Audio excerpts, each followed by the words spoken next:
Hello दोस्तों, welcome to mechanical guide. Friends, आज के वीडियो में हम बात करने वाले हैं ऑटोमोबाइल इंजीनियरिंग की। दोस्त, ऑटोमोबाइल इंजीनियरिंग की ये वीडियो आप लोगों के लिए बहुत ही इंपॉर्टेंट होने वाली, क्योंकि जो आपकी ये वीडियो है ये एक क्लास सेमेस्टर पास वाली आपकी वीडियो। ये आपका जो एक वीडियो है आपको सेमेस्टर पूरा पास करवा सकता है। बस ये ज़्यादा से ज़्यादा वीडियो आपकी 30 से 35 मिनट की ही होने वाली है, तो वीडियो को शुरू से लेकर लास्ट तक पूरा देखें। और एक काम करें, वीडियो को लाइक सबसे पहले कर दें और चैनल को सब्सक्राइब कर दें। और इसकी पीडीएफ के लिए आपको हमारे टेलीग्राम से जुड़ना होगा, तो टेलीग्राम का आपको लिंक हम डिस्क्रिप्शन बॉक्स पर दे देंगे। अगर उससे ज्वाइन नहीं होता तो आप मैकेनिकल गाइड सर्च करके भी ज्वाइन कर सकते हैं। तो बात करते हैं दोस्त, कौन से ऐसे इस वीडियो में आपको क्वेश्चन और उसके आंसर बता रहा हूं जो कि आपको सेमेस्टर पास करा सकता है, या फिर जिन स्टूडेंट की बैक आ सकती है, उनको लग रहा है तो उनकी भी बैक नहीं आएगी, ये हमारी गारंटी। लेकिन उसके लिए आपको ये 35 से 40 मिनट का जो आपका वीडियो है फुल आपको देखना पड़ेगा, और वीडियो को शेयर जरूर कीजिएगा, ठीक है। तो वीडियो को दोस्त स्टार्ट कर लेते हैं।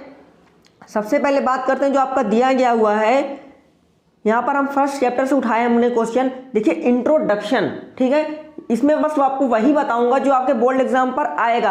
अगर आपने इस वीडियो को पूरा देख लिया तो उसके बाद आप नेक्स्ट दिन आकर वीडियो में कमेंट करेंगे, हाँ सर आपने जो बताया था वही पूरा एग्जाम पर आया है, ठीक है। तो सबसे पहले बात करते हैं कि आपका इंट्रोडक्शन। देखिए, इंट्रोडक्शन क्या है ऑटोमोबाइल में।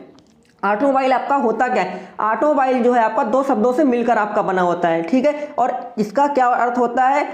ऑटो का अर्थ होता है सेल्फ, जबकि मोबाइल का अर्थ होता है क्या? चालन, मूविंग, ठीक है। बात करते हैं, ऑटोमोबाइल एक ऐसा यंत्र है जो स्वतः ही चलता है। कहने का मतलब जो ऑटोमोबाइल है एक ऐसा आपका यंत्र है, डिवाइस है जो स्वतः ही चलता है। इसमें एक मैकेनिज्म होती है जो इस यंत्र विन्यास को चलाने हेतु तो आवश्यक शक्ति क्या करती है? प्रदान करती है, ठीक है। यही आपका ऑटोमोबाइल कहलाता है। ऑटोमोबाइल में फर्स्ट चैप्टर से आपसे ये क्वेश्चन पूछा ऑटोमोबाइल क्या है प्लस इसका क्लासिफिकेशन, तो आपने ऑटोमोबाइल दोस्त समझ लिया। और अब इसके क्लासिफिकेशन की बात करते हैं, ठीक है। देखिए, क्लासिफिकेशन में क्या है? ऑटोमोबाइल का वर्गीकरण, ठीक है। ऑटोमोबाइल का जो वर्गीकरण इसे 7 भागों में डिवाइड किया गया है। तो सबसे पहले आपका क्या है? प्रयोग के आधार पर, क्षमता के आधार पर, ईंधन के प्रयोग में, निर्माता एवं व मॉडल के आधार पर, पहियों के आधार पर, परिचालन के आधार पर और संचरण के आधार पर। दोस्त, मैं फिर से यही कहना चाहूँगा, जो स्टूडेंट मेरे साथ पहले से जुड़े हैं, ठीक है, जिन्होंने थर्ड सेमेस्टर और फोर्थ सेमेस्टर में मेरा वीडियो देखा है, उनको पता है कि मैं जितना बताता हूँ एक क्लास सेमेस्टर पास में वीडियो में, वही आपके एग्जाम पर पूरा आता है। तो वीडियो को बिल्कुल भी स्किप करने की गलती मत कीजिएगा, ठीक है। और वीडियो में बीच में मैं आपको कुछ इंपॉर्टेंट बताऊंगा और, ठीक है। तो इसका जो क्लासिफिकेशन, तो देखिए सबसे पहले प्रयोग के आधार पर जो आपका दिया गया हुआ है क्या है? प्रयोग के आधार पर मोटरसाइकिल, स्कूटर। देखिए, जो प्रयोग के आधार पर ईंधन है, बहुत जो आपके वाहन है वो बहुत सारे होते हैं, ठीक है। कौन कौन से आप लोगों को पता है? मोटरसाइकिल हो गया, टेम्पो हो गया, जीप व कार हो गई, ट्रक व बस हो गया, ट्रैक्टर हो गया, बुलडोजर हो गया, ठीक है। बात करते हैं जो आपका नेक्स्ट को दिया गया हुआ है क्षमता के आधार पर। तो क्षमता के आधार पर इसको 2 भागों में बांटा गया है। कौन कौन से? वो दोस्त आपके हल्की परिवहन गाड़ियां और भारी परिवहन गाड़ियां, ठीक है। जैसे हल्की में क्या आएगी? आपकी कार व जीप आ जाएंगी, और भारी जो आपके वाहन है उसमें आपका दोस्त आएगा ट्रक व बस। इसी तरह आपका नेक्स्ट दिया गया है ईंधन प्रयोग के आधार पर। तो कोई भी गाड़ी हो दोस्त, उसमें 2 ही प्रकार के ईंधन का यूज होता है, डीजल गाड़ियां होती है और पेट्रोल गाड़ियां होती हैं, ठीक है। अब आपकी जो इलेक्ट्रिक गाड़ियां आ गई वो बात अलग है। तो डीजल आपकी गाड़ियां कौन कौन सी हैं? बस हैं, ट्रक हैं, और जो आपकी पेट्रोल गाड़ियां हैं स्कूटर, मोटरसाइकिल, ये आती हैं, ठीक है। निर्माता के आधार पर जो गाड़ियों का क्या करते हैं? निर्माण करते हैं। जो कंपनियां गाड़ियों को बनाती हैं, जैसे आपकी टाटा हो गई, रॉयल एनफील्ड हो गई, ठीक है, ये सब क्या करती हैं? गाड़ियों को बनाती हैं। अब पहियों के आधार पर क्या है? तो आपके जो पहियों के आधार पर दोस्त वाहन है वो क्या है? 2 पहिया वाहन, 3 पहिया वाहन, 4 पहिया वाहन, 6 पहिया वाहन और 12 पहिया वाहन। अब परिचालन के आधार पर, आपका जो परिचालन है उसके आधार पर भी जो आपकी गाड़ियां हैं उन्हें डिजाइन किया जाता है, ठीक है। तो क्या है? सबसे पहले आपकी अग्र पहिया द्वारा चलित, ठीक है, पहियों द्वारा, जो आपका पिछला पहिया है उसके द्वारा चलित। नेक्स्ट आपका दिया गया है सभी पहियों द्वारा चलित। अब इसका जो आगे मैं आपको बताऊंगा इसका मतलब क्या है, जब इसमें मैं आपको ड्राइव बताऊंगा, ठीक है। तो ये आपका 5 नंबर दोस्त इस क्वेश्चन से पक्के हो जाते हैं, और 100% आपका ये आएगा। संचरण के आधार पर आपका क्या होता है? पूर्ण स्वचालित गाड़ियां होती, अर्ध स्वचालित गाड़ियां होती और मैनुअल गाड़ियां होती। तो इनमें आपका आगे एग्जाम्पल भी दे रखा है, तो बिल्कुल ऐसे ही आपको अपने बोल्ड एग्जाम्पल लिखना है। तो यहाँ से आपके दोस्त 5 नंबर पक्के हो गए। वीडियो ज़्यादा लंबा नहीं करूंगा, जल्दी जल्दी से बताने की कोशिश करूंगा। बस आप लोग टेलीग्राम को ज्वाइन कर लीजिएगा और चैनल को सब्सक्राइब कर लीजिएगा, ताकि और आने वाली वीडियोस की नोटिफिकेशन आपको लगातार मिले, और इसकी पीडीएफ के लिए टेलीग्राम को। ठीक है, तो बात करते हैं जो आपका नेक्स्ट दिया गया है दोस्त चेचिस को मैं आपको बाद में बताने वाला हूँ, बिल्कुल एंड में। अब देखिए मैंने ड्राइव की दोस्त बात की थी, चालन आपका क्या होता है। ठीक है, इसकी बात अगर हम करें, चालन एक ऐसी व्यवस्था है जिसके द्वारा इंजन से हमें शक्ति मिलती है, उपजी शक्ति वाहन के पहियों तक स्थानांतरित किया जाता है। ठीक है, वाहन में इस कार्य के लिए डिफरेंशियल गियर का प्रयोग करता है। कहने का मतलब जो आपका ड्राइव है, चालन है, इसका क्या यूज है। चालन आपकी एक ऐसी व्यवस्था होती है जिससे जो इंजन से शक्ति मिलती है वो क्या करता है, पहियों तक स्थानांतरित करता है। और इसके लिए हम लोग किस गियर का यूज करते हैं, डिफरेंशियल गियर का यूज करते हैं। अब यहाँ पर दोस्त डिफरेंशियल गियर आ गया, तो इसको भी बता दूं मैं, डिफरेंशियल गियर 100% आपके एग्जाम पर आएगा, और इस वीडियो में आपको बताऊंगा भी। इससे पहले मैंने बताया कि आप ऑटोमोबाइल इंजीनियरिंग में कैसे पास हो सकते हैं, वो वीडियोस भी बनी, तो आप हमारे चैनल पर जाकर देख सकते हैं। इस वीडियो को देखने के बाद 40+ नंबर 100% आपके आएंगे, लेकिन वीडियो को दोस्त शेयर और सब्सक्राइब जरूर कीजिएगा। ठीक है, अब बात करते हैं जो आपके चालन है, इसके प्रकार, टाइप्स ऑफ ड्राइव क्या है। ठीक है, तो इसको 3 भागों में बांटा गया है। सबसे पहले आपका क्या है, फ्रंट व्हील ड्राइव, सेकंड आपका रियल व्हील ड्राइव, और थर्ड आपका 4 व्हील ड्राइव। तो इसका मतलब क्या, देखिए अग्रपहिया चालन का क्या मतलब होता है। कहने का मतलब बहुत सिंपल सी भाषा में दोस्त समझाऊंगा, किताबी भाषा नहीं बता रहा हूं मैं यहाँ पर। ठीक है, आप लोग खुद समझ में आ रहा होगा। देखिए अग्रपहिया चालन क्या होता है। अग्रपहिया चालन आपका वो चालन होता है जो कि इंजन से मिलने वाली जो शक्ति होती है उसे कहां पर ट्रांसफर करता है, अगले धुरे यानी कि फ्रंट व्हील पर पारित करता है। यही आपका क्या कहलाता है, अग्रपहिया चालन कहलाता है। ठीक है, यहां पर आपको दिया गया हुआ है, बहुत सिंपल भाषा में बता रहा हूं, ये डायग्राम दिया गया हुआ है। तो दोस्त ऐसा ही डायग्राम आपको भी अपने बोर्ड एग्जाम पर बनाना है। डायग्राम मोस्ट से मोस्ट इंपॉर्टेंट है। आप थ्योरी थोड़ी सी कम लिखेंगे चल जाएगा, बट डायग्राम को जरूर बनाइएगा, क्योंकि डायग्राम का एक अलग ही इफेक्ट पड़ता है, उसमें नंबर भी आपको ज्यादा मिलते हैं। ठीक है, तो यहाँ पर ये दिखाया गया हुआ है, ये आपका क्या है, देखिए ये आपका पश्च पहिया, ठीक है, ये आपका क्या है, पश्च धुरा है। यहाँ पर ये आपकी स्प्रिंग दी गई हुई, ये आपका अग्रपहिया, जो भी इंजन से प्राप्त शक्ति हो रही है वो कहाँ पर ट्रांसफर हो रही है, अग्रपहिया चालन पर हो रही है। ये आपका इंजन है, ये आपका क्लच यहाँ पर लगा हुआ है, और ये गियर बॉक्स, और ये यहाँ पर लगा हुआ है यूनिवर्सल ज्वाइंट। तो यूनिवर्सल ज्वाइंट की भी आगे मैं बात करूंगा, आपको बताऊंगा। ठीक है, तो दोस्त वीडियो अच्छा लग रहा हो तो वीडियो को लाइक सब्सक्राइब शेयर जरूर कीजिएगा। अब बात करते हैं अग्रपहिया जो चालन है आपका, उसके एडवांटेज क्या है। ठीक है, एडवांटेज, चालन की इस प्रणाली के अंतर्गत प्रोपेलर शाफ्ट की आवश्यकता नहीं पड़ती। कहने वाला जो आपका फ्रंट व्हील ड्राइव है, इस प्रणाली में हमें प्रोपेलर शाफ्ट की बिल्कुल भी आवश्यकता नहीं पड़ती है। ठीक है, इस प्रणाली के अंतर्गत डिफरेंशियल गियर प्रयोग से चेसिस की ऊंचाई अपेक्षाकृत कम हो जाती है। कहने का मतलब इसमें जो हम डिफरेंशियल गियर का यूज कर लेते हैं तो इसमें जो चेसिस होती है उसकी ऊंचाई अपेक्षाकृत बहुत ही कम हो जाती है। इस प्रकार के चालन वाले वाहन का संतुलन बहुत अच्छा होता है। ठीक है, तो ये इसके एडवांटेज थे। अब डिसएडवांटेज की बात करते हैं हम लोग। इंजन की शक्ति को अग्र धुरे पर ट्रांसमिशन करने हेतु की जाने वाली व्यवस्था काफ़ी जटिल होती है। ठीक है, वाहन को खड़ी चढ़ाई में चढ़ाने हेतु अग्रपहिया अतिरिक्त शक्ति की आवश्यकता पड़ती है। तो ये क्या है दोस्तों, इसके डिसएडवांटेज। अब बात करते हैं जो आपका रियल व्हील ड्राइव है वो क्या है। ठीक है, जैसे आपका फ्रंट व्हील ड्राइव था उसी तरह रियल व्हील ड्राइव भी है। ठीक है, तो रियल व्हील ड्राइव आपका क्या है, चालन की इस प्रणाली के अंतर्गत इंजन से प्राप्त होने वाली शक्ति वाहन के पिछले वाले धुरे पर पारित की जाती है। चालन की इस प्रणाली के अंतर्गत इंजन पश्च धुरे पर समीप स्थित होता है। कहने का मतलब इंजन से जो भी शक्ति में प्राप्त होगी हम वो कहाँ पर करेंगे, वाहन के जो आपका पिछले वाले ध्रुव है उसमें करेंगे, ट्रांसफर करते हैं। और जो आपका इंजन भी लगा होता है वो कहाँ पर लगा होता है, आपका रियर व्हील ड्राइव पर ही लगा होता है। जैसा कि आप लोग दोस्त डायग्राम पर ये देख सकते हैं, एग्जाम्पल के लिए हमने बना रखा है छोटा छोटा सा डायग्राम, आपको भी अपने बोर्ड एग्जाम पर बनाना है ऐसे ही। ठीक है, अब बात करते हैं इसके एडवांटेज दिए गए। इंजन पीछे की ओर स्थित होने के कारण इस प्रणाली में इंजन का शोर यात्रियों के कानों तक नहीं पहुंचता है। ठीक है, जब इंजन का होगा पीछे की ओर स्थित होगा तो जो भी यात्री उसमें बैठे होंगे उनके कानों तक शोर इसका नहीं पहुंचता है। इसी प्रकार इंजन में उपजी ऊष्मा भी यात्रियों तक नहीं पहुंचती है। तो ये इसके एडवांटेज थे दोस्त। अब बात करते हैं इसके डिसएडवांटेज की।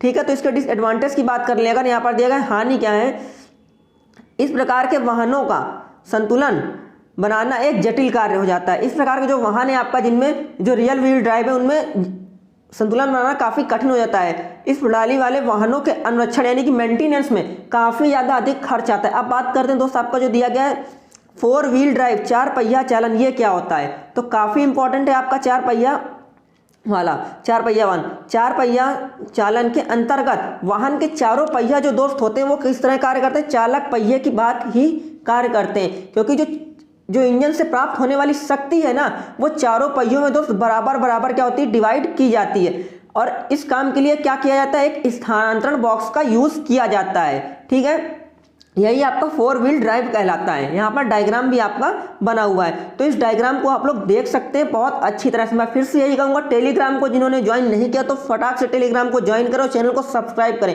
क्योंकि आने वाले और भी जो वीडियोस के आपको अपडेट है वो हमारे टेलीग्राम चैनल पर और यूट्यूब चैनल पर ही मिलेंगे। ठीक है, तो फटाक से सब्सक्राइब कर लें। अब बात करते हैं जो इसके लाभ दिए गए हैं दोस्त। यहाँ पर इस प्रणाली वाले वाहनों के सभी पटरियों पर एक समान शक्ति का प्राप्त होता है। जैसे मैंने आपको बताया, इस प्रणाली वाले वाहनों का प्रयोग पहाड़ी वाले क्षेत्र में भी किया जा सकता है, क्योंकि जब चारों पहिया जो है चालक पहिया की भांति कार्य करेंगे तो उसमें शक्ति ज़्यादा मिलेगी। ठीक है, अब बात करते हैं दोस्त कार्बोरेटर। आप लोग कार्बोरेटर को देखना चाहें तो देख सकते हैं। ठीक है, इसका डायग्राम बना हुआ है। मुझे नहीं लगता इस बार कार्बोरेटर आपका पूछा जाने वाला है। ठीक है, तो आपका मन करे तो आप देख सकते हैं, मैं मना नहीं कर रहा हूँ। अब बात करते हैं सेकंड चैप्टर से दोस्त। आपका मैंने लिया हुआ है एकल प्लेट क्लच, यानी सिंगल प्लेट आपका क्लच क्या होता है विद डायग्राम बताऊंगा और समझाऊंगा भी, समझा भी रहा हूँ। देखिए, यह क्लच भी घर्षण, जो आपका सिंगल प्लेट क्लच है किसमें काम करता है? घर्षण के सिद्धांत पर ही कार्य करता है। ठीक है, इसमें क्या होती है? चालक तथा चलित फ्लैंजों के मध्य एक प्लेट लगी होती है। जो आपका सिंगल प्लेट क्लच है, इसमें चालक और एक चलित जो आपकी 2 फ्लैंजें होती हैं, इनके मध्य में एक प्लेट लगी होती है, जिसके कारण इस क्लच में जो घर्षण प्लेटों को 2 जोड़ यानी कि 2 पेयर्स तैयार हो जाते हैं। एक प्लेट का प्रयोग सामान्य तौर पर छोटे वाहनों में किया जाता है। ये आपका क्या है? घर्षण सिंगल प्लेट क्लच दिया गया, और यहाँ पर इसका ये दोस्त डायग्राम दिया गया हुआ है। ठीक है, ये आपका इंजन शाफ्ट यहाँ पर दे रखा है, ये आपका इंजन शाफ्ट है यहाँ पर, ये आपका क्लच स्प्रिंग है। ठीक है, ये आपका दाब प्लेट है यहाँ पर, ये दी गई हुई है, और ये आपका क्या है? क्लच पैडल है। ठीक है, और ये क्या है? आपका फ्लाईव्हील यहाँ पर लगा हुआ है। अब बात करते हैं आपका मल्टीप्लेट क्लच क्या होता है, उसकी बात करें तो दोस्त आपका जो मल्टीप्लेट क्लच है वो सिंगल प्लेट क्लच की तरह बिल्कुल भी नहीं होता, और दोनों ही बहुत ही ज़्यादा भिन्न होते हैं। फर्क क्या है वो मैं आपको बता देता हूँ। इसमें दोनों प्लेटों के मध्य एक प्लेट के स्थान पर, उसमें दोस्त एक प्लेट लग रही थी, इसमें क्या है? इसमें दोनों फ्लैंजों के मध्य में एक प्लेट के स्थान पर अनेक यानी बहुत सारी प्लेटें लगी होती हैं। सभी प्लेटों के दोनों ओर घर्षण स्तर लगा होता है, जिसके कारण इस क्लच में घर्षण सतहों के कई जोड़े एक साथ बन जाते हैं। इस क्लच में अधिकतम 20 प्लेटों का प्रयोग किया जाता है। कहने का मतलब जो आपका ये क्लच है मल्टीप्लेट क्लच है, इसमें अधिकतम 20 प्लेटों का प्रयोग किया जाता है। बहुप्लेट क्लच का प्रयोग उच्च गति तथा शक्ति वाले वाहनों में किया जाता है। मल्टीप्लेट क्लच का प्रयोग किया जाता है। इसका भी दोस्त आप डायग्राम यहाँ पर देख सकते हैं, डायग्राम इसका भी यहाँ पर बना हुआ है। ठीक है, मल्टीप्लेट क्लच का तो डायग्राम आपको बिल्कुल भी नहीं छोड़ना, बिल्कुल ही सिंपल तरह से डायग्राम बने हुए हैं, तो डायग्राम को जरूर बनाना एग्जाम में आपको। ठीक है, अब बात करते हैं इसके एडवांटेज यहाँ पर दिए गए हैं। एडवांटेज मल्टीप्लेट क्लच के, तो इसको भी आप लोग आसानी से पढ़ सकते हैं। मल्टीप्लेट क्लच के द्वारा अपेक्षाकृत अधिक गति का पारेषण किया जा सकता है। ठीक है, मल्टीप्लेट क्लच के द्वारा अपेक्षाकृत अधिक शक्ति का पारेषण आसानी से किया जा सकता है। इन क्लचों में फिसलने की संभावना ना के बराबर हो जाती है, यानी कहने का मतलब सिंगल प्लेट क्लच की अपेक्षा में इन क्लचों का जीवन अपेक्षाकृत अधिक होता है। ठीक है दोस्त, अगर अभी तक आपने वीडियो को लाइक और चैनल को सब्सक्राइब नहीं किया तो वीडियो को लाइक और चैनल को सब्सक्राइब कर दीजिएगा। ठीक है, बात करते हैं यहाँ पर आपका दिया गया सेंट्रीफ्यूगल क्लच, यानी आप केंद्रीय क्लच। मुझे जो लग रहा है इस बार आपका सेंट्रीफ्यूगल क्लच आने वाला है, वो मैं आपको इस वीडियो में बता रहा हूँ। ये आपका एक क्लास सेमेस्टर पास वाली वीडियो है, तो वीडियो को ज़्यादा से ज़्यादा शेयर करें और चैनल को सब्सक्राइब कर लें। इस क्लच में एक चालक पुली पर 3, 4 या उससे अधिक शू लगे होते हैं। कहने को जो आपका सेंट्रीफ्यूगल क्लच है, इसमें इस क्लच में आपकी जो ड्राइव पुली होती है, ड्राइव पुली पर 3, 4 या उससे अधिक क्या लगे होते हैं? शू लगे होते हैं। ये शू एक स्प्रिंग के विरुद्ध तथा उसके साथ त्रिज्यीय दिशा में आसानी से सरक सकते हैं। जो भी ये शू होते हैं आपके 3 से 4, ये क्या करते हैं? शू स्प्रिंग के विरुद्ध या फिर उसके त्रिज्यीय दिशा में आसानी से सरक सकते हैं। जब चालक पुली घूमती है तो इन शू पर अपकेंद्रीय बल लगता है। जब आपकी चालक पुली दोस्त जो है वो घूमेगी तो इस पर क्या हो जाएगा, आपका अपकेंद्रीय बल लगेगा, जिससे ये शू बाहर की ओर जाने का प्रयत्न करते हैं तथा एक ड्रम की आंतरिक सतह पर दाब डालते हैं। यह ड्रम चलित शाफ्ट पर लगे होते हैं। जब घूमते हुए शू का दाब ड्रम की आंतरिक सतह पर पड़ता है तो ड्रम भी घूमने लगता है तथा साथ साथ चालक शाफ्ट भी घूमने लगता है। दोस्त इसका जो डायग्राम बुक में दिया गया है वो काफ़ी ज़्यादा टिपिकल दिया हुआ है, लेकिन हमने एक सिंपल इसका डायग्राम आप लोगों के लिए बनाकर दिया हुआ है यहाँ पर, ठीक है। नोट्स में तो आप लोग देख सकते हैं, ठीक है। ये आपके 3 से 4 जो भी ब्रेक शू दिए गए ये आपके ब्रेक शू हैं यहाँ पर ये, ठीक है। और इसमें क्या है, एक स्प्रिंग आपकी लगी हुई है और ये आपका क्या लगा हुआ है, ब्रेक शू है। तो जैसा हमने उसमें बताया आपको उसी तरह से इसमें लिखा हुआ है। यही आप डायग्राम बिल्कुल सिंपल सा बना सकते हैं अपने बोर्ड एग्जाम पर। ये आपका क्या लिखा हुआ है, यहाँ पर आपका ये स्लाइडर है, ठीक है। अब बात करते हैं इस चैप्टर से गियर बॉक्स क्या है। तो दोस्त आपसे क्वेश्चन पूछा जाएगा गियर बॉक्स क्या होता है और इसके प्रकार आपको बताने हैं, ठीक है। तो टाइप्स ऑफ गियर, सबसे पहले गियर बॉक्स का दोस्त हम लोग यूज़ किस लिए करते हैं, वाहन में गियर बॉक्स का यूज़ हम लोग किस लिए करते हैं, वाहन की स्पीड को कम या ज़्यादा करने के लिए हम लोग दोस्त गियर बॉक्स का यूज़ करते हैं। अब बात करते हैं आपके टाइप्स ऑफ गियर बॉक्स कौन कौन से हैं। सबसे पहले तो आपका स्लाइडिंग मैश गियर बॉक्स, ठीक है। उसके बाद कॉन्टैक्ट मैश गियर बॉक्स, उसके बाद आपका है सिंक्रोमेसिक गियर बॉक्स और एपिसाइक्लिक गियर बॉक्स। जो मुझे लग रहा है इसमें आएगा मैं वो आपको बता रहा हूँ, और इतनी सिंपल भाषा में दोस्त आपको मैं गियर बॉक्स समझाऊंगा ना, बिल्कुल नाम से ही आपको मैं समझा दूंगा, ठीक है। आपको कुछ समझने की जरूरत और नहीं पड़ेगी। देखिए सरकाऊ मैश गियर बॉक्स, तो सरकाऊ मैश गियर बॉक्स मतलब स्लाइडिंग मैश गियर बॉक्स। तो इसमें क्या है, इसको स्लाइड करके गियर को एक दूसरे के कांटेक्ट में लाया जाएगा और यही आपका क्या कहलाता है, सरकाऊ मैश गियर बॉक्स, ठीक है। तो ये मैंने अपनी भाषा में आपको बता दिया, आगे आपको इसी में समझा दूंगा। देखिए जो आपका एक साधारण प्रकार का जो गियर बॉक्स होता है, इनमें वाहन की गति को बढ़ाने या घटाने के लिए हम लोग जब गियर को बदले जाते हैं तो बहुत बार अधिक आवाज़ करते हैं गियर आपके, ठीक है, तथा कई बार टूट भी जाते हैं। इसमें सर्वप्रथम इंजन से प्राप्त गुण कहाँ आता है, क्लच की शाफ्ट पर आता है। इस शाफ्ट का दूसरा सिरा क्लच के आवरण, ठीक है, यानी कि केसिंग के एक बेरिंग पर घूमता है। ये मान लीजिए आपको लगभग हर उसमें लिखना है, ठीक है। इसके एक सिरे का जो एक आपका क्लच गियर लगा होता है, यह क्लच गियर काउंटर शाफ्ट के बड़े गियर में संपर्क में रहता है। अभी मैं आपको डायग्राम में भी इसका समझा दूंगा, ठीक है। इसलिए काउंटर शाफ्ट के सभी गियर क्लच शाफ्ट के साथ घूमते रहते हैं। जो भी आपका काउंटर शाफ्ट के जो भी गियर है वो किसके साथ, क्लच शाफ्ट के साथ घूमते हैं। क्यों घूमते हैं, क्योंकि जो आपकी क्लच शाफ्ट का उसका जो कांटेक्ट किसके साथ हो जाएगा, काउंटर शाफ्ट के साथ हो जाएगा, तो घूमते रहते हैं।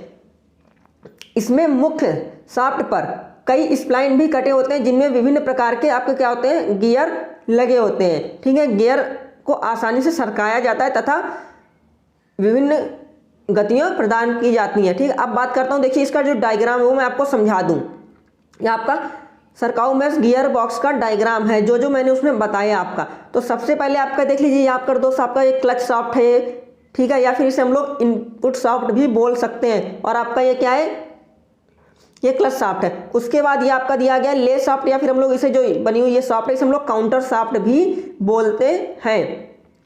अब देख लीजिए जो क्लच शाफ्ट है और जो उसमें क्लच लगा एक गियर लगा हुआ है उसका किससे कांटेक्ट है, ले शाफ्ट यानी काउंटर शाफ्ट से है। और जो आपकी ये मेन शाफ्ट है इसमें क्या है, स्प्लाइन कटे हुए, तो ये गियर जो है क्या आगे पीछे होते हैं। जब ये स्प्लाइन शाफ्ट का यानी मुख्य शाफ्ट का इसके साथ क्लच शाफ्ट के साथ कांटेक्ट हो जाएगा तो ये गियर और ये गियर आपस में क्या कर जाएंगे, मैश कर जाएंगे, ठीक है। और आपका जो गियर की स्पीड है वो बदल जाएगी, यही आपका मैश गियर कहलाता है, ठीक है। समझ में आ गया होगा आप लोगों को। अब बात करते हैं कॉन्टैक्ट मैश गियर बॉक्स। कहने का मतलब नाम से समझ लीजिए, जो आपका कॉन्टैक्ट मैश गियर बॉक्स है ये पहले से ही आपस में क्या रहते हैं, कांटेक्ट में रहते हैं, जुड़े रहते हैं, ठीक है। जैसा आप लोग यहाँ पर देख सकते हैं ये सब आपस में पहले से ही जुड़े हुए हैं, ठीक है, ये देख लीजिए। उसके बाद इनको फिर कैसे यूज़ करते हैं, देखिए इस प्रकार के गियर बॉक्स को काउंटर शाफ्ट या ले शाफ्ट और क्लच शाफ्ट के सभी गियर एक दूसरे के साथ निरंतर मैश में होते हैं। जैसे मैंने बताया आपस में पहले से ही निरंतर ये जुड़े रहते हैं। उच्च गति या टार्क प्राप्त करने के लिए शिफ्टिंग अलग अलग मुख्य शाफ्ट पर लगे डॉग क्लच के फिसलाने के साथ प्राप्त कर। कहने का मतलब जो आपका कॉन्टैक्ट मैश गियर, इसमें कॉन्टैक्ट में गियर जो आपके होते हैं पहले से ही होते हैं। जो आपका ये लगा हुआ स्लाइडिंग डॉग क्लच लगा हुआ है, इसकी सहायता से ही जब ये इसके साथ जुड़ जाएगा तो क्या हो जाएगा, जो आपके गियर हैं वो क्या हो जाएंगे, फिसलने से प्राप्त हो जाएंगे। ठीक है, तो आपको समझ में आ गया कॉन्टैक्ट मैश गियर बॉक्स आपका क्या होता है। इसके एडवांटेज दोस्त आप लोग पढ़ लीजिएगा खुद से। ठीक है दोस्त, वीडियो अच्छा लग रहा हो तो वीडियो को लाइक और चैनल को सब्सक्राइब जरूर कीजिएगा। अब बात करते हैं जो आपका दिया गया है synchro mesh gear box, mesh gear box. तो जो आपका कॉन्टैक्ट मैश गियर बॉक्स था, बिल्कुल सिंक्रो मैश गियर बॉक्स भी उसी की तरह, बस उसका क्या दोस्त अपडेटेड एक वर्जन है। ठीक है, तो इसको भी समझा देता हूं। सभी प्रकार के मैनुअल गियर बॉक्स का नवीनतम गियर बॉक्स है। ठीक है, जो गियर्स के स्मूथ और शांत स्थानांतरण प्रदान करता है। मैंने बताया उसका अपडेटेड वर्जन है, क्योंकि इसमें एक विशेष उपकरण का प्रयोग किया जाता है जिसे सिंक्रो मैश उपकरण कहते हैं। ठीक है, उपयुक्त गियर मैश में पहले से ही शाफ्ट की गति को एक समान करने में मदद करते हैं। ठीक है, जिसके कारण गियर में टूट फूट कम हो जाती है। कहने का मतलब देख लीजिए, आपका ये है सिंक्रो मैश गियर बॉक्स है, इसमें भी गियर आपके क्या होते हैं तो पहले से ही कांटेक्ट में रहते हैं। वही आपकी ये ले बॉक्स है, ले सॉफ्ट है, ये आपके गियर लगे हुए, ये आपकी क्लच सॉफ्ट है। ठीक है, ये आपका क्या है, ये मेन सॉफ्ट है, इसमें स्प्लाइन कटे हुए। स्प्लाइन की सहायता से ही आपका जो सिंक्रो, जो स्प्लाइन की सहायता से जो आपका सिंक्रो दोस्तों, जो आपकी स्प्लाइन होती है उसी की सहायता सिंक्रो मैश जो आपका उपकरण होता है वो यूज होता है। वो कहाँ है आपका, वो ये है। ठीक है, इसकी सहायता, और ये इनमें क्या होता है, गियर में एक समान गति प्रदान, जिससे टूटने फूटने की जो मतलब संभावना होती है वो ना के बराबर हो जाती है। तो आपको ये भी समझ में आ गया होगा। अब नेक्स्ट बात कर ले दोस्त हम लोग, आपकी जो प्रोपेलर शाफ्ट है वो क्या होती है। मैंने आपको बताया था ना, प्रोपेलर शाफ्ट की मैं आपको बताने वाला हूँ।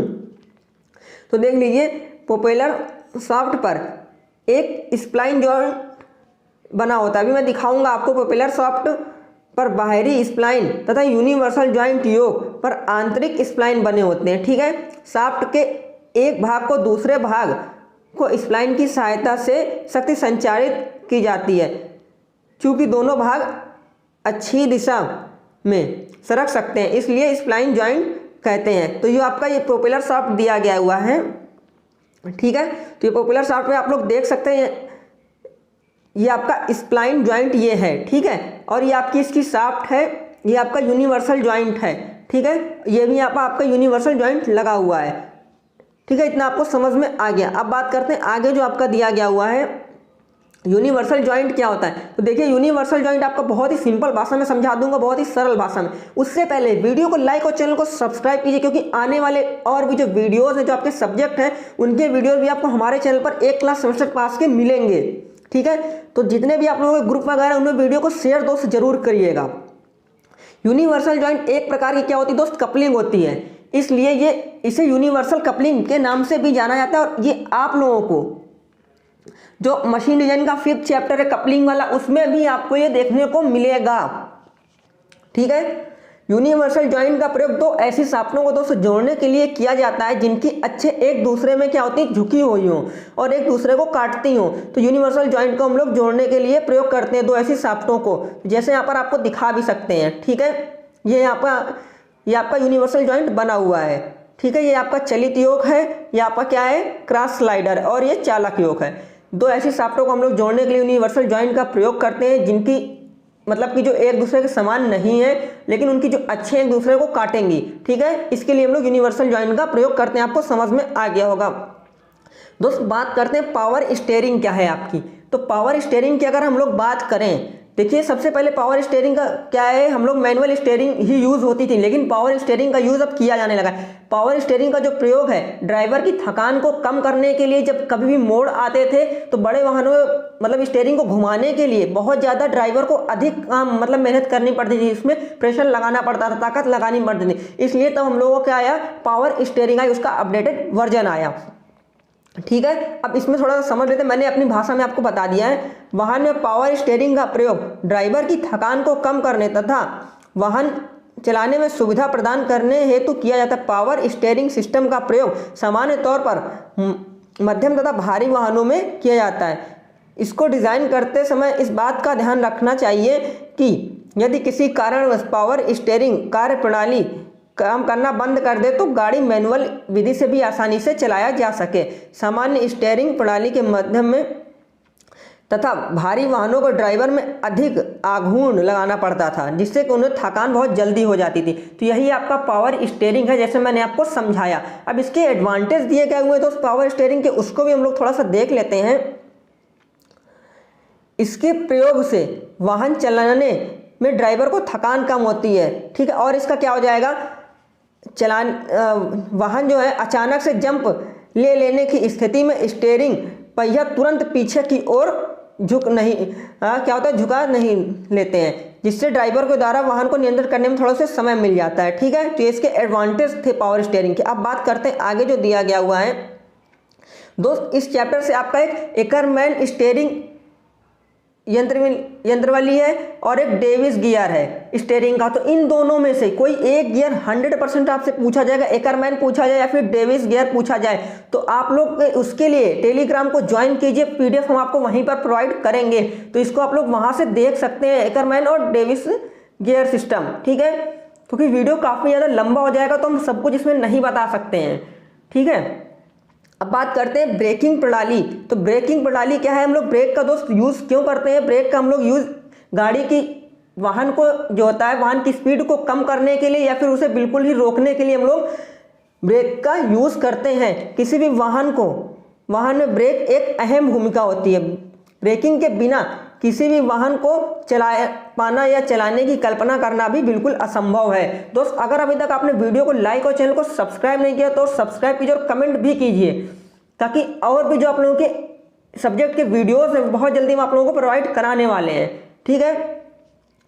ब्रेकिंग प्रणाली एक ऐसी प्रणाली है जिसकी सहायता से किसी चलते हुए वाहन की गति को बिल्कुल स्थिर किया जा सकता है। वाहन की तथा उसमें बैठे यात्रियों की सुरक्षा को ध्यान में रखते हुए ब्रेकिंग प्रणाली का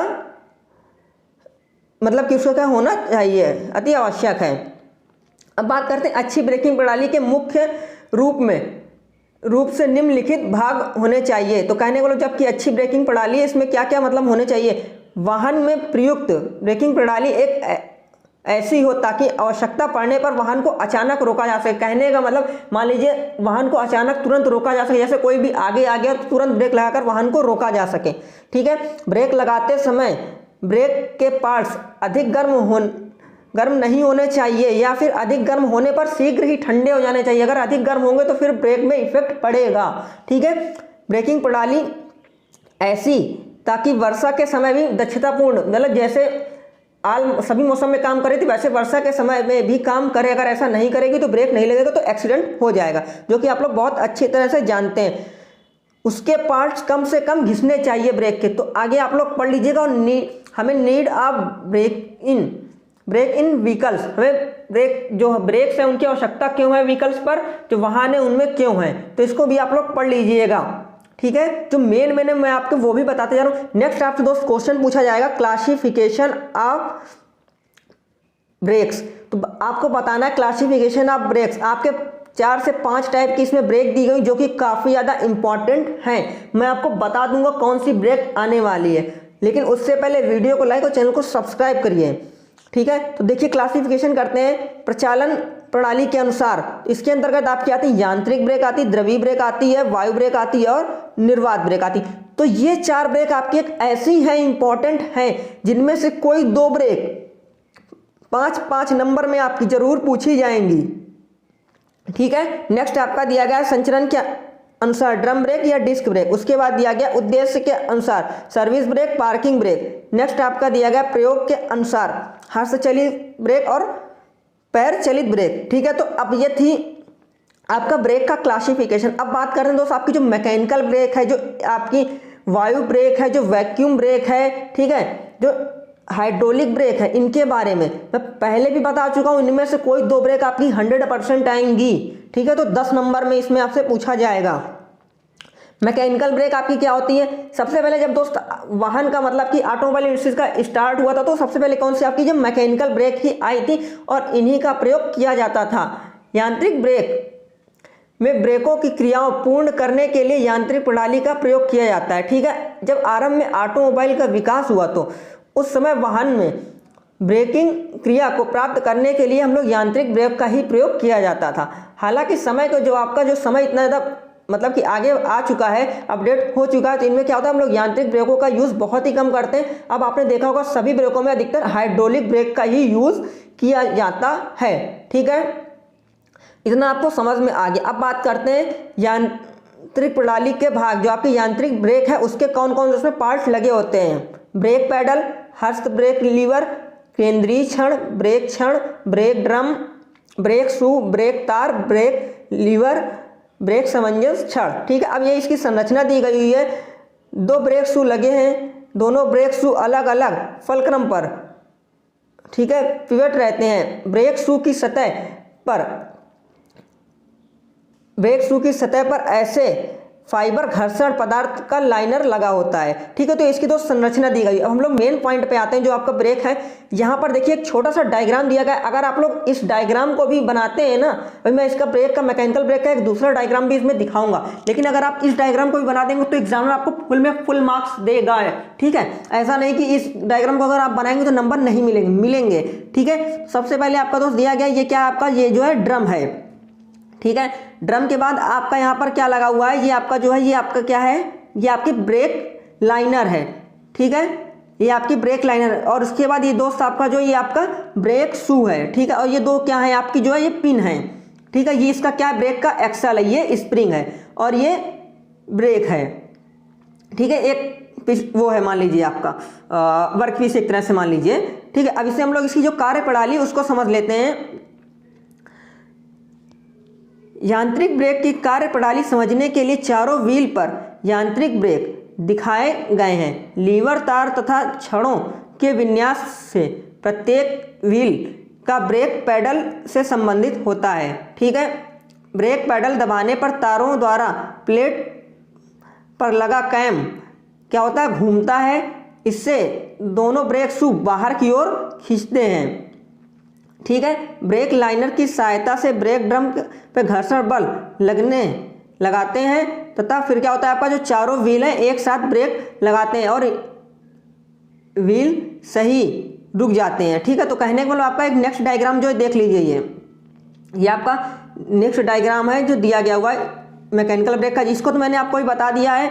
यहाँ पर आपकी देख लीजिए ये लीवर है और जो आपका दोस्त ये ब्रेक पैडल है, इसका जो कनेक्शन है लीवर या तार के छड़ों के साथ चारों पहियों के साथ है, क्योंकि सब में इसको ब्रेक लगाना है। फ्रंट व्हील हो गया आपका, ये रियर व्हील। जब इस पैडल को दोस्त जो ड्राइवर होगा तो दबाएगा तो क्या होगा, जो आपका कैम है उसमें प्रेशर जाएगा। कैम क्या करेगा, इसको ऊपर की ओर खींचेगा। ये जो है कैम है, ये ऐसे खींचेगा तो जो ये आपस में दोनों जो ब्रेक शू हैं आपस में पास आएंगे, तो जो ब्रेक लाइनें हैं उसकी सहायता से क्या होगी आपकी ब्रेक लगती है। तो अब आप लोग मैकेनिकल ब्रेक के जो इसमें गुण दिए गए हैं, यह एक सस्ती ब्रेक प्रणाली है।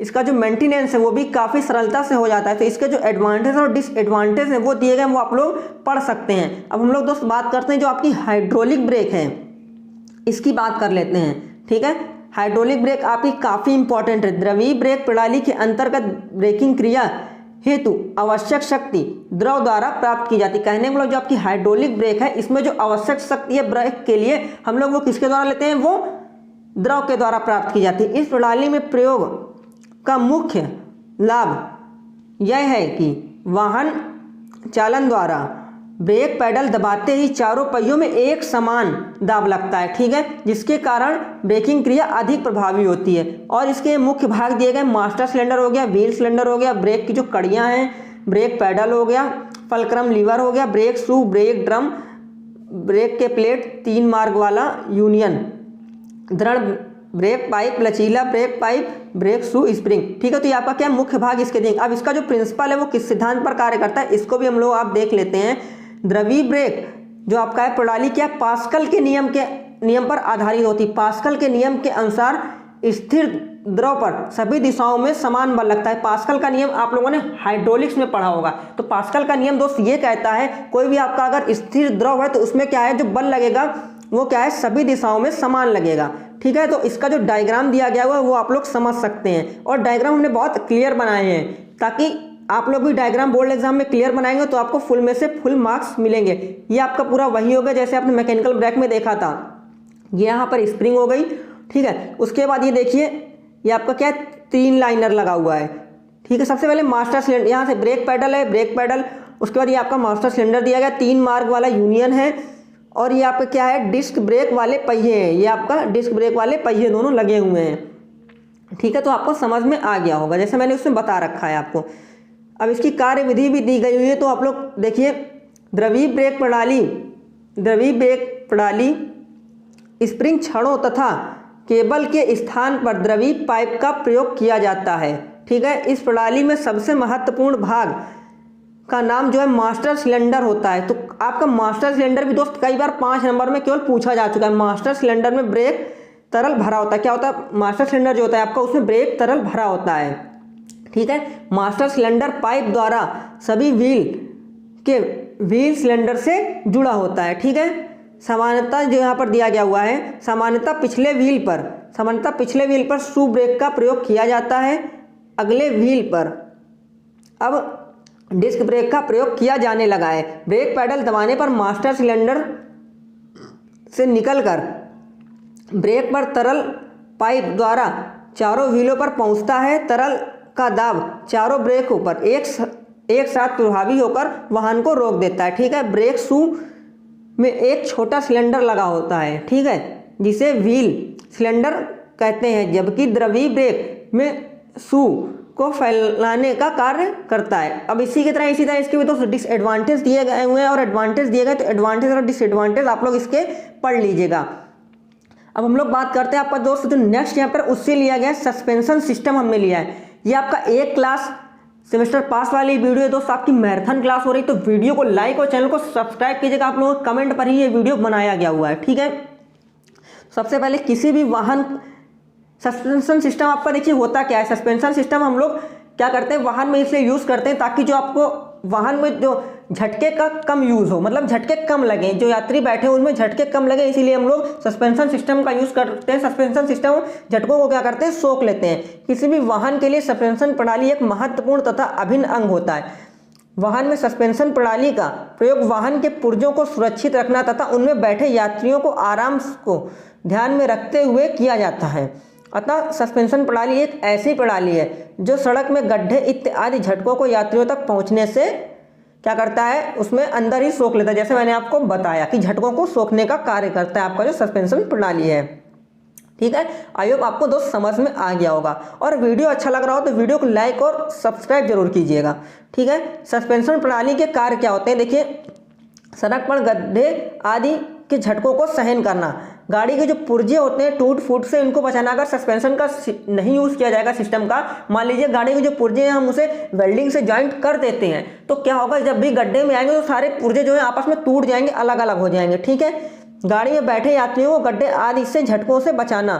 ठीक है, ऊंचे नीचे गड्ढे टेढ़े मेढ़े मार्ग पर चलते समय वाहन की बॉडी को संतुलन में रखना। तो दोस्तों बहुत सारे इसके एडवांटेज दिए गए हैं, तो आप लोग आसानी से देख सकते हैं। अब बात करते हैं क्लासिफिकेशन ऑफ सस्पेंशन सिस्टम। तो 5 नंबर में ये क्वेश्चन आपसे पूछा जाएगा, क्लासिफिकेशन ऑफ सस्पेंशन सिस्टम बताइए। तो इसका क्लासिफिकेशन करना है, उसके बाद एक लीफ स्प्रिंग भी बताना है आपको, वो भी मैं आपको इस वीडियो में बताऊंगा। इस वीडियो को जो स्टूडेंट देखेंगे उनकी बैक नहीं आएगी, मैं फिर से कह रहा हूँ, अच्छे मार्क्स से पास होंगे। इस्पात से बनी स्प्रिंग जो है कुंडलीदार स्प्रिंग, पत्तीदार स्प्रिंग। ठीक है, नेक्स्ट आपका दिया गया है मरोड़ छड़ या मरोड़ दंड स्प्रिंग। नेक्स्ट आपका दिया गया है रबड़ से बनी स्प्रिंग। तो रबड़ से बनी स्प्रिंग के अंतर्गत आपका क्या दिया गया है, संपीड़न स्प्रिंग है, संपीड़न कर्तन स्प्रिंग, मरोड़ कर्तन स्प्रिंग, प्रोग्रेसिव स्प्रिंग, इस्पात प्रतिबल रबड़ स्प्रिंग। 5 नंबर में ये आपसे जरूर पूछा जाएगा। सस्पेंशन सिस्टम का क्लासिफिकेशन लिख कर रख लीजिए, मैकेनिकल गाइड वाले सर ने बोला है। ठीक है, तो आपका जो C नंबर दिया गया है वायु स्प्रिंग, पिस्टन प्रकार की स्प्रिंग, ठीक है, धोकनी प्रकार की स्प्रिंग। उसके बाद नेक्स्ट आपके दिया प्लास्टिक से बनी स्प्रिंग और द्रविक तथा द्रव स्थैतिक स्प्रिंग। अब दोस्त बात करते हैं, जैसे मैंने आपको बताया था, पत्तीदार स्प्रिंग या फिर पत्तीदार आपकी जो कमानियां हैं, मोस्ट से मोस्ट इंपॉर्टेंट है। 5 नंबर पर ये भी आपको पूछा जाएगा, 10 नंबर का इससे पूछा जाता है, क्योंकि दोस्त यार आपके 6 से 7 चैप्टर हैं ऑटोमोबाइल में, और 50 नंबर का पूरा पेपर आता है क्वेश्चन, और 75 मार्क्स के ऑल ओवर पेपर आता है। तो यार लगभग बहुत सारा इसमें आपको बेनिफिट मिल जाता है। और इसमें देखिए इसका हमने डायग्राम भी बना रखा है, एक एक चीज़ आपको मैं समझाऊंगा इसमें। ठीक है, तो बात करते हैं जो आपकी लीफ स्प्रिंग होती है, होती क्या है। स्प्रिंग इस्पात की बनी कई वक्राकार प्लेटों को आपस में जोड़कर तैयार की गई होती। कहने के बाद जो भी आपकी इस्पात की स्प्रिंग है ये बनी वक्राकार बनी होती है, ठीक है। कई वक्राकार प्लेटों को आपस में जोड़कर तैयार की गई स्प्रिंग पत्तीदार स्प्रिंग या पत्तीदार कमानियां कहा जाता है।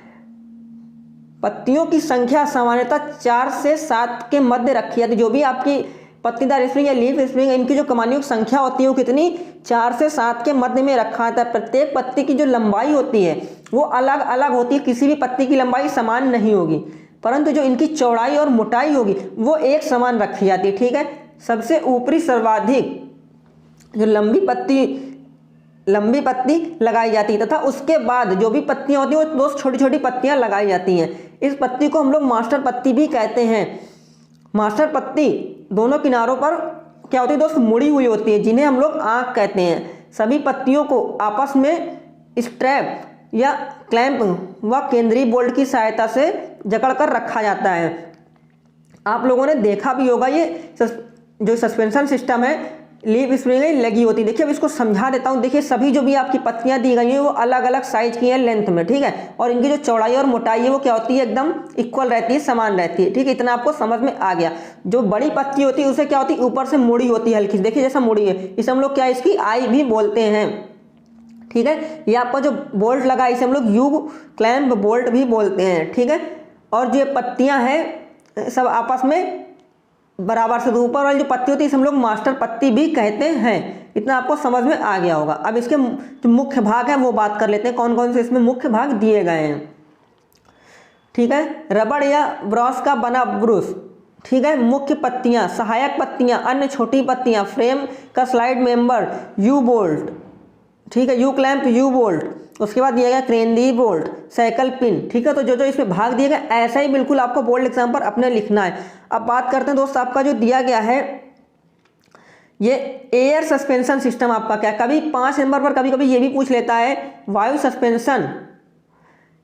सस्पेंशन की एक ऐसी युक्ति है जिसमें चलते वाहन के झटकों को सोखने के लिए वायु में बैग का प्रयोग किया जाता है, ठीक है। इसमें सस्पेंशन हेतु एक से का प्रयोग किया जाता है, ठीक है, जिसको धातु से बने एक डोम में रखा जाता है। इसके जो मुख्य भाग दिए गए हैं वो देख लीजिए। वाहन का फ्रेम, एक वायु संग्राहक, 4 वायु क्षमता टैंक वाले वायु बैग, वायु संपीड़क, धुरा वाहन का बेलों सहित वायु स्प्रिंग लेवल हेतु एक वाल्व, ठीक है। तो ये सब दिया गया। इसकी संरचना आप लोग इसको पढ़ लीजिएगा, ठीक है। और इसका देखिए 2 डायग्राम दिया गया हुआ है, जैसा मैंने आपको बताया था वायु संपीड़क संग्राहक, यहाँ पर देखिए ये है आपका दिया गया हुआ है वायु संपीड़क है, ये आपका वायु, इसमें 4 बैग, 3 से 4 बैग आसानी से होते हैं। ये क्या दिया गया, लेवलिंग वाल्व दिया गया है, ठीक है। तो डायग्राम बनाना बहुत जरूरी है। किसी अलग से आपने डायग्राम बना रखा है, ये सिंपल थोड़ा डायग्राम है, आसानी से आप लोग इसे समझ सकते हैं, ठीक है। तो समझ लीजिएगा। अब बात करते हैं दोस्त शॉक एब्जॉर्बर या झटका अवशोषक क्या होता है। ये भी तो सस्पेंशन सिस्टम की ही तरह होते हैं, लेकिन ये क्या होते हैं जो हमारे शॉक एब्जॉर्बर हैं इन्हें हम लोग जो ऑटोमोबाइल के जो छोटे वाहन उनमें प्रयोग किया जाता है। देखिए यह एक ऐसी यंत्रावली जिसका प्रयोग छोटे ऑटोमोबाइल गड्ढों और अवरोधक आदि के कारण लगने वाले झटकों को अवशोषित करने हेतु किया जाता है। जो छोटे वाहन हैं आपके, इनके लिए इसका हम लोग प्रयोग करते हैं। इसी तरह इसका भी क्लासिफिकेशन दिया गया है, क्लासिफिकेशन ऑफ शॉक एब्जॉर्बर। तो 2 प्रकार के होते हैं, घर्षण वाले और द्रवी शॉक एब्जॉर्बर। तो इसे आप लोग देख लीजिएगा घर्षण वाले शॉक एब्जॉर्बर क्या होते हैं और आपके, ठीक है। उसके बाद ये इसका पूरा लिखा हुआ है तो आप लोग आसानी से पढ़ सकते हैं। नेक्स्ट आपका दिया गया जो दोस्त चैप्टर है उसमें दिया गया आपका क्या है, लेड एसिड बैटरी। तो मैंने आपको बताया था बैटरी चैप्टर से आपका lead acid battery most important है। तो बैटरी चैप्टर से आपका लेड एसिड बैटरी 100% आएगी। और बैटरी के यूजेस क्या हैं, ठीक है, बैटरी का गाड़ी में यूज़ किस लिए किया जाता है। देखिए हेडलाइट है, ठीक है, बैक लाइट है, सब लाइटों को जलाने के लिए गाड़ी में हम लोग हेडलाइट मतलब बैटरी का यूज़ करते हैं। तो लेड एसिड बैटरी को जरूर पढ़िएगा। और इसका जो विद डायग्राम है, डायग्राम मतलब तैयार करने की कोशिश कीजिएगा, ठीक है। उसके बाद दिया गया आपका विद्युत अपघट्ट का विशिष्ट गुरुत्व। तो कई बार ये भी आपसे पूछा जा चुका है विद्युत अपघट्ट का विशिष्ट गुरुत्व किस प्रकार से निकाला जाता है। ये भी बैटरी से ही आपका लिया गया है। ठीक है, इतना आपको दोस्त समझ में आ गया होगा। अब हम लोग बात करते हैं 3 मार्ग वाला उत्प्रेरक। 5 नंबर में आने वाला ये क्वेश्चन है आपका दोस्त, 3 मार्ग वाला उत्प्रेरक। बहुत ही सिंपल सा क्वेश्चन है और बहुत आसान है, लेकिन बस एक बार आपको देखना पड़ेगा और समझना पड़ेगा। देखिए, इस प्रकार के परिवर्तक का प्रयोग HC तथा CO, ठीक है, को जल H2O तथा CO2 में परिवर्तित करने के साथ 2NO2 को नाइट्रोजन तथा ऑक्सीजन में परिवर्तित करने के लिए भी किया था। कहने वाला जो 3 मार्ग वाला आपका उत्प्रेरक है, इस प्रकार के उत्प्रेरक का प्रयोग हम लोग जो आपको हाइड्रोकार्बन होता है तथा जो कार्बन आपकी मोनोऑक्साइड होती है, इसको हम लोग क्या करते हैं, इसको जल में परिवर्तित करते हैं तथा इसको कार्बन डाइऑक्साइड में परिवर्तित करने के लिए इसे नाइट्रोजन ऑक्साइड तथा ऑक्सीजन में परिवर्तित करने के लिए हम लोग 3 मार्ग वाला उत्प्रेरक का प्रयोग करते हैं। और इसकी पूरी जो वर्किंग है, क्रिया है, किस तरह से होगी, वो भी इसमें दे रखा है। दोस्त फिर से यही कहना चाहूँगा, वीडियो को बनाने में बहुत ज़्यादा मेहनत लगती है, तो वीडियो को लाइक और सब्सक्राइब जरूर कीजिएगा। चैनल को टेलीग्राम को ज्वाइन कीजिएगा, क्योंकि जो भी अपडेट है हम वो टेलीग्राम पर ही सबसे पहले प्रोवाइड आपको कराते हैं। ठीक है, तो देख लेते हैं वर्किंग इसकी क्या है। वर्किंग की बात करें अगर, क्रिया के अंतर्गत सर्वप्रथम इंजन से निकलने वाली जो दग्ध गैसें हैं वो क्या होती है, उत्प्रेरक परिवर्तक में प्रवेश करती हैं। ठीक है, वह प्रथम स्टेज में उत्प्रेरक परिवर्तक के द्वारा जो है रोडियम की सहायता से NO2 यानी कि नाइट्रोजन तथा ऑक्सीजन में परिवर्तित की जाती हैं। अब बची हुई गैसों को द्वितीय स्टेज में, पहली स्टेज में जो गैसें होती हैं हम लोग किसमें परिवर्तित करते हैं, नाइट्रोजन तथा ऑक्सीजन में। ठीक है, जो गाड़ी से निकलने वाली होती है। और सेकेंड स्टेज में जो बची हुई गैसें होती हैं उनको हम लोग किसमें प्रवेश करते हैं, फिर से प्रवेश कराते हैं, जहाँ पर इसे हम लोग हाइड्रोकार्बन तथा कार्बन मोनोऑक्साइड में उत्प्रेरक की सहायता से इसे हम लोग H2O यानी वाष्प तथा कार्बन डाइऑक्साइड में परिवर्तित किया जाता है। ठीक है, किसी उत्प्रेरक परिवर्तक में तृतीय स्टेज का प्रयोग किया जाता है।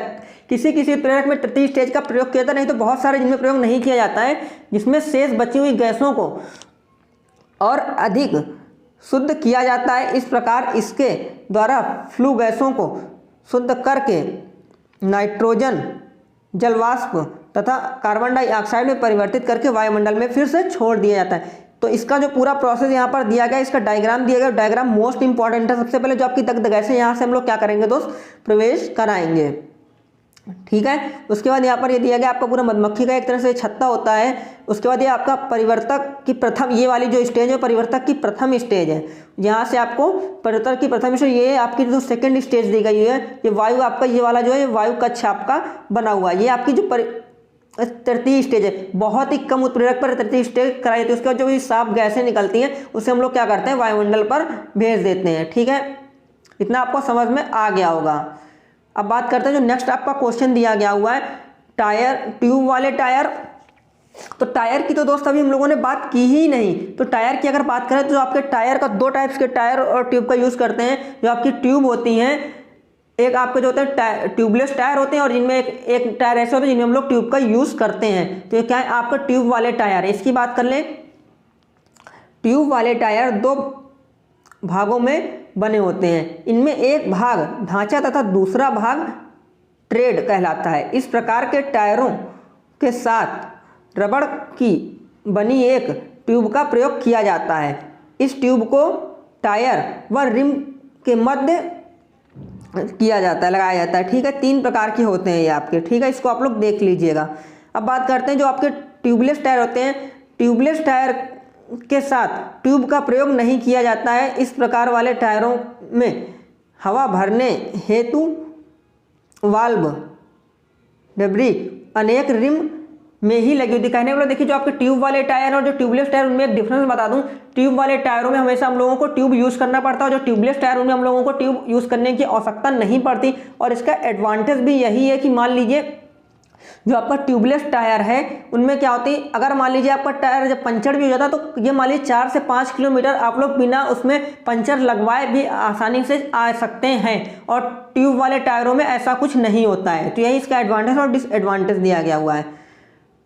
टायर की उम्र को प्रभावित करने वाले कारक, तो यहाँ पर दे रखा है टायर को, जो मतलब कि टायर की जो उम्र है उसको प्रभावित करने वाले जो कारक है उनको भी दे रखा है। अब बात करते हैं दोस्त आपका जो इपिसाइक्लिक गियर बॉक्स है। काफ़ी ज़्यादा इंपॉर्टेंट है आपका एपिसाइक्लिक गियर बॉक्स, ठीक है। इसको विद डायग्राम में आपको बताऊंगा। जो एपिसाइक्लिक गियर बॉक्स है बहुत ही ज़्यादा इंपॉर्टेंट है। देख लीजिए कैसे। इस गियर बॉक्स में एक बाह्य चक्री गियर का प्रयोग किया जाता है। कहने को जो आपका गियर बॉक्स है एपिसाइक्लिक, इसमें एक बाह्य चक्री गियर बॉक्स का प्रयोग किया जाता है। इसके एक साथ 3 ग्रह गियर का प्रयोग किया जाता है। इसमें एक साथ ही 3 ग्रह गियरों का प्रयोग किया जाता है। ग्रह गियरों की जो संख्या है आवश्यकता के अनुसार 2 या 4 भी रखी जा सकती है, वो आपके ऊपर डिपेंड करता है। मतलब जो है एपिसाइक्लिक के ऊपर डिपेंड करता है, घटाई या बढ़ाई जा सकती। इस गियर बॉक्स में एक सूर्य गियर होता है, ठीक है। इस गियर के चारों ओर ये ग्रह घूमते रहते हैं। इस गियर बॉक्स में ग्रह गियर एक सॉफ्ट तथा वाहक पर फिट किए जाते हैं। तो इसका दोस्त आप डायग्राम देख सकते हैं, जैसा मैंने आपको अभी समझाया, इसमें बताया उसमें मैंने कि ये आपका जो सबसे बड़ा दिया गया हुआ है ये आपका क्या है, सूर्य गियर है ये आपका, ठीक है। ये आपका क्या है, ग्रह गियर है। और ये अपने अनुसार लिए जा सकते हैं, 2 या 4 भी आप ले सकते हैं, जैसा मैंने आपको बताया, ठीक है। ये आपका आंतरिक वलय गियर है ये वाला आपका, ठीक है। और ये आपका क्या है, ग्रह गियर की शाफ्ट है, ये आपकी आंतरिक शाफ्ट है, ये सूर्य गियर शाफ्ट है। उसके बाद ये आपका दिया है ग्रह वाहक है। तो इसका डायग्राम जैसे मैंने आपको थ्योरी बताया तो डायग्राम उसके अनुसार आप समझ सकते हैं, समझा भी दिया मैंने। अब बात करते हैं जो आपकी न्यूमेटिक ब्रेक है, ठीक है। हमने आपको हाइड्रोलिक ब्रेक बताई, मैकेनिकल ब्रेक बताई। अब बात करते हैं न्यूमेटिक ब्रेक, जो काफ़ी इंपॉर्टेंट है और कई बार पूछी जा चुकी है आपके बोर्ड एग्जाम पे कि न्यूमेटिक ब्रेक का भी वर्णन कीजिए, ठीक है। तो न्यूमेटिक ब्रेक, उसके बाद इसके एडवांटेज और डिसएडवांटेज भी दे रखे हैं, वो भी मैं आपको बात करता हूँ।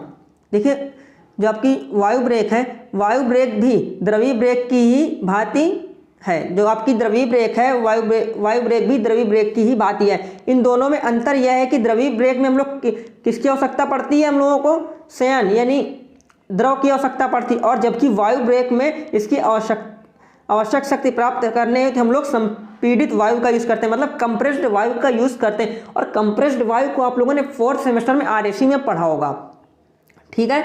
इसका यूज़ हम लोग करते हैं। उसके बाद प्रयोग किया जाता है। वायवीय ब्रेक यांत्रिक व द्रवीय ब्रेक की तुलना में अधिक प्रभावी सिद्ध होती है।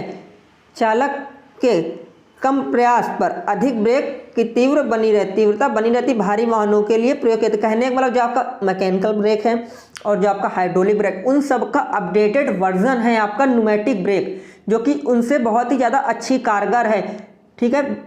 इतना आपको समझ में आ गया। अब इसके मुख्य भाग दे रखे हैं, इसको भी देख लेते हैं। ये आपका दिया गया ब्रेक कक्ष, जिसे हम लोग चैम्बर भी बोलते हैं। फिल्टर जो वायु आएगी उसे हम लोग फिल्टर भी तो करेंगे, संपीड़क, ठीक है। उसे जो एयर आएगी उसे संपीड़ित भी करेंगे। अनलोडर वाल्व, वायु सिलेंडर, ब्रेक वाल्व, दाब gauge, brake shoe, brake booster, वायु कक्ष, ब्रेक ड्रम, वायु पाइप, वायु वितरक वाल्व, ठीक है। तो इसका जो दोस्त डायग्राम दिया गया हुआ है, डायग्राम समझ लिए, डायग्राम से अगर आप सब कुछ समझ जाएंगे, ठीक है। सबसे पहले क्या होता है, हमारी जो वायु होती है, वायु आती है, वायुमंडल से हमने लिया, उसके बाद हमने इसको क्या किया, फिल्टर किया। उसके बाद जब इसको हम लोग क्या करते हैं, संपीड़ित करते हैं। वायु को संपीड़ित करने के बाद इसे हम लोग क्या करते हैं, अनलोडर वाल्व में भेज देते हैं। उसके बाद यहाँ पर दोस्त क्या लगा होता है, ये आपका वायु सिलेंडर लगा हुआ है। तो जो आपकी संपीड़ित वायु अनलोडर से होते हुए संपीड़ित वायु सिलेंडर में आ जाती है। उसके बाद यहाँ पर क्या होता है, जो आपका ब्रेक वाल्व लगा होता है, वायु सिलेंडर के बाद आपकी जो ब्रेक वाल्व पर आ जाती है। उसके बाद यहाँ पर जो क्या ब्रेक कक्ष ये बनाए गए हुए हैं सब में, इसमें तो इसमें क्या होता है, जब भी वहाँ से ब्रेक लगाई जाती है तो क्या होती है, जो संपीड़ित वायु है, ब्रेक पैडल है ये आपका, ब्रेक वाल्व है ये ब्रेक पैडल, जब भी इससे हम लोग ब्रेक पैडल को दबाएंगे, ब्रेक लाएंगे तो समान मात्रा में और समान में क्या हो जाएगी, आपकी जो संपीड़ित वायु इनमें जाएगी ब्रेक कक्ष में, तो क्या होगी, आपकी जो है ब्रेक लग जाती है। और ये आपका दाब गेज यहाँ पर लगा हुआ है। तो दोस्त इसको आपको समझ में आ गया होगा। और थ्योरी को आप लोग यहाँ पर मैं दिखा दे रहा हूँ, आप लोग वीडियो को अगर पूरा देखते हैं तो थ्योरी आप लोग आसानी से पढ़ सकते हैं। PDF के लिए आपको टेलीग्राम को ज्वाइन करना होगा, और टेलीग्राम, ठीक है, और वीडियो को लाइक और चैनल को सब्सक्राइब कर दीजिएगा। अब बात करते हैं गुड, इसके जो एडवांटेज हैं, यह प्रणाली अपेक्षाकृत काफ़ी जो अति कॉम्पैक्ट होती है, ठीक है। यह अपेक्षाकृत अधिक विश्वसनीय ब्रेकिंग प्रणाली है। इस प्रणाली के प्रयोग में से किसी भी प्रकार का कोई प्रदूषण नहीं होता है। यह स्वच्छ ब्रेकिंग प्रणाली है। इस प्रणाली में यदि कार्यकारी पदार्थ वायु लीक भी हो तो होने लगे तो कोई अतिरिक्त धन का खर्च नहीं होता। मैं कहने वाला जो भी इसमें हम लोग वायु का यूज़ करते हैं, अगर वायु कहीं से लीक भी होने लगे तो ज़्यादा इसका मेंटेनेंस में खर्च नहीं आता है। ठीक है, ये इसके एडवांटेज थे। अब इसके डिसएडवांटेज की बात करें, अगर इसके प्रयोग से क्या होता है, शोर बहुत अधिक होता है, क्योंकि जब आपका कंप्रेसर वगैरह चलेगा, जब एयर को सक्शन किया जाएगा तो इससे क्या हो जाएगी, आपकी शोर बहुत अधिक होगा। ठीक है, इस प्रणाली में वायु की गति को नियंत्रित करना काफ़ी कठिन हो जाता है, क्योंकि वायु की जो गति होगी उसे कंट्रोल में रखना काफ़ी कठिन हो जाता है, क्योंकि इसमें संपीड़ित वायु का प्रयोग किया जाता है जो अति उच्च वायु पर कार्य करती है। ठीक है, वायु दाब उच्च होने के कारण इस प्रणाली में अच्छी क्वालिटी के पाइप तथा जोड़ों का प्रयोग किया था, क्योंकि जो वायु है दोस्त, उसका जो प्रेशर है वो पहले से ही हाई है। अगर हम अच्छी क्वालिटी के पाइप और जो इसमें जॉइंट्स हैं उनका प्रयोग नहीं करेंगे तो क्या हो जाएगा, कहीं ना कहीं से तो लीक हो ही जाएगी। ठीक है, यह प्रणाली पानी तथा तापमान के कारण इसकी प्रणाली प्रभावित होती है। ठीक है, अब बात करते हैं दोस्त, आपका नेक्स्ट दिया गया वैक्यूम ब्रेक। तो वैक्यूम ब्रेक को मैं यहाँ पर दिखाई दे रहा हूँ, आप लोग खुद से पढ़ सकते हैं। वैक्यूम ब्रेक इतना इंपॉर्टेंट नहीं है आपका निर्वात ब्रेक। ठीक है, पढ़ना चाहें तो आप लोग पढ़ सकते हैं। अब बात करते हैं हम लोग दोस्त वार्म एवं वार्म गियर, जो कि काफ़ी ज़्यादा इंपॉर्टेंट है आपका वार्म एवं वार्म गियर। ठीक है, और एक आपका एक और गियर इसमें दिया गया हुआ है, कौन सा है वही मैं बता दूँ। हाँ, रैक एवं पिनियन 100% आपके दोनों गियर बोर्ड एग्जाम में आपके पूछे जाएंगे, वार्म एवं वार्म गियर और रैक एंड पिनियन। तो आपको मैं वार्म एंड वार्म गियर बता दे रहा हूँ, रैक एंड पिनियन आप लोग को भी बता दूंगा। देखिए, वार्म एंड वार्म जो आपका गियर या फिर पहिया बोल सकते हैं, इसके जो मुख्य भाग हैं, वार्म लगा होता है, वार्म पहिया लगा होता है, लॉक नट लगा होता है, वार्म पहिया शाफ्ट होती है, बियरिंग, समंजस पेंच। ठीक है, उसके बाद स्टीयरिंग पहिया कवर सहित। ठीक है, उसके बाद ड्रॉप भुजा, स्टीयरिंग की बाहरी नल, स्टीयरिंग की आंतरिक शाफ्ट, गियर हाउसिंग, निकास प्लग, स्टीयरिंग पेंच। ठीक है, उसके बाद स्टीयरिंग बुश, धूल कैप। तो यहाँ पर दिया गया हुआ है वार्म और वार्म गियर का जो है एक छोटा सा मैंने डायग्राम बनाया हुआ है, ये आपके जो कि दिया गया हुआ है, ये आपका क्या है। ठीक है, तो ये आपका वार्म और वार्म गियर दिया गया हुआ है, ये इसका क्या है, ये वार्म है। ठीक है, ये स्टीयरिंग कॉलम होता है आपका। ठीक है, और उसके बाद यहाँ पर ये दिया गया स्टीयरिंग गियर बॉक्स है, ये इसका क्या है, व्हील है। इतना आपको समझ में होगा। ये आर्म ड्रॉप है, ड्रॉप आर्म है, पहले ही आपको बता चुका हूँ। अब ये वर्किंग कार्य किस तरह से करता है ये भी मैं आपको बता देता हूँ। ठीक है, देखिए स्टीयरिंग की इस जो आपकी स्टीयरिंग का जो ये मैकेनिज्म है, यंत्रावली है के अंतर्गत गियर बॉक्स की हाउसिंग में दो बाल्व बेयरिंगों का वार्म पहियों को सहारा गया होता है। ठीक है, वार्म पहिए के साथ स्प्लाइन की सहायता से ड्रॉप भुजा की फिट किया गया होता है। ठीक है, वार्म पहिए के दांतों को वार्म के दांतों के साथ मैश किया, जो आपको वार्म है और वार्म जो पहिया है उसके साथ उन दोनों के दांतों को क्या किया, मैश किया जाता है। जब स्टीयरिंग पहियों को घुमाया जाता है तो स्टीयरिंग की आंतरिक छड़ के साथ फिट किया गया वार्म पहिया भी घूमने लगता है। जब स्टीयरिंग को घुमाया जाता है, स्टीयरिंग छड़ के साथ फिट किया गया हुआ वार्म पहिया भी क्या होता है, घूमने लगता है, तथा इसके साथ साथ वार्म पहिया भी घूमने लगता है।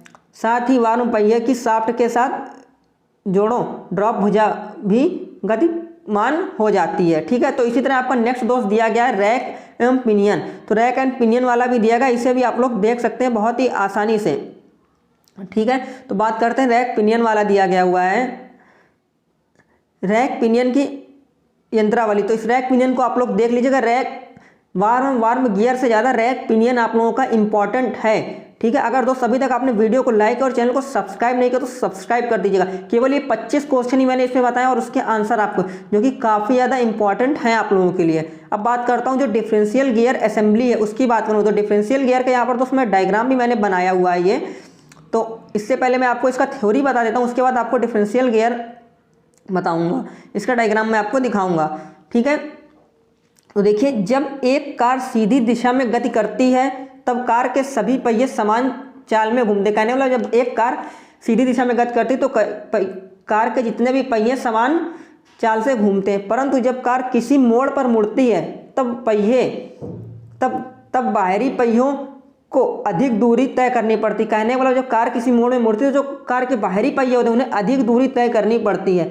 डिफरेंशियल के दोनों किनारों पर दो हाफ शाफ्ट लगी होती हैं, ठीक है। हाफ शाफ्ट पर डिफरेंशियल साइड गियर या सन गियर लगे होते हैं। हाफ शाफ्ट को साइड गियर से ही शक्ति प्राप्त होती है। दोनों साइड गियर डिफरेंशियल पिनियन से सदैव बद्ध यानी जुड़े रहते हैं। डिफरेंशियल पिनियन एक छोटे से स्टड पर लगा होता है। स्टड एक बॉक्स में लगा रहता है, ठीक है। Stud box assembly differential frame से जुड़ी होती है। वेबल गियर से संबंध रहता है। वेबल गियर किसी भी एक हाफ शाफ्ट पर बुश के ऊपर स्वतंत्रता पूर्वक घूमता रहता है। वेबल गियर वेबल पिनियन के साथ रहता है। वेबल पिनियन प्रोपेलर शाफ्ट से शक्ति प्राप्त करता है। तो ये आपको समझ में आ गया डिफरेंशियल गियर। अब डिफरेंशियल गियर की असेंबली देख लेते हैं। इसका जो पूरा डिज़ाइन है ये हमने बना रखा है डिफरेंशियल गियर, ठीक है। जैसा मैंने आपको बताया इसमें दो टाइप्स के आपके गियर का यूज़ किया गया हुआ है। आपका ये बेवल गियर है दोस्त, ठीक है, ये आपका बेवल गियर है आपका, और ये वाला ये आपका वेबल पिनियन है, ठीक है। ये आपका तीव्र गति यानी ये आपकी जो हाफ शाफ्ट है, ठीक है। और ये वाला जो ये आपका क्या पूरा जो बना हुआ है ये आपका सन गियर है, ठीक है। ये भी आपकी क्या हाफ शाफ्ट है। तो इतना आपको समझ में आ गया होगा, ठीक है। अब बात करते हैं नेक्स्ट आपका जो दिया गया हुआ है 2 मार्ग वाला उत्प्रेरक। तो 2 मार्ग वाला उत्प्रेरक जैसे मैंने आपको 3 मार्ग वाला उत्प्रेरक बताया उसी तरह आपका 2 मार्ग वाला उत्प्रेरक है। इसमें तीसरी प्रोसेस नहीं होती है, तो इसे आप लोग बड़ी आसानी से समझ सकते हैं, ठीक है।